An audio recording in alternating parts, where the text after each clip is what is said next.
கோயில காக்கும் கடவுளா விளங்குறவர் தான் கால பைரவர். குறிப்பா பார்வதி தேவியோட கோவில்கள்ல இவர் ஒரு காவலரா இருப்பாரு. அதனாலதான் இவருடைய வாகனம் நாயா இருக்கு. நாய வீட்டை காக்கும் காவலர் அப்படின்னு சொல்றோம். இவரோட ஆசிர்வாதம் உங்களுக்கு கிடைச்சது அப்படின்னா வாழ்க்கையில எப்பேற்பட்ட வெற்றியையும் சுலபமா நீங்க தட்டிக்கிட்டு போக முடியும். அதே மாதிரி நாய் நன்றியுள்ளது அப்படிங்கறத நம்ம பிராக்டிக்கலா சொல்ல போனாலும் மித்தலாஜிக்கலா நாய் அப்படிங்கிறது கால பைரவரோட வாகனமாகவும் கால பைரவராகவுமே பார்க்கப்படுது. அதனால நாயை துன்புறுத்துவது அப்படிங்கிறது அந்த கால பைரவரையே துன்புறுத்துற மாதிரி ஆகும்.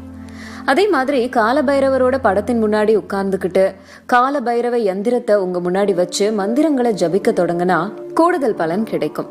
தேங்காய், குங்குமம், கடுகு எண்ணெய், விளக்கு, புஷ்பம், நைவேத்தியம், பிரசாதம் இது எல்லாத்தையுமே இறைவன் முன்னாடி வச்சு ஞாயிற்றுக்கிழமை மாலை ராகு கால நேரமான 4:30 மணி முழுவதும் கால பைரவ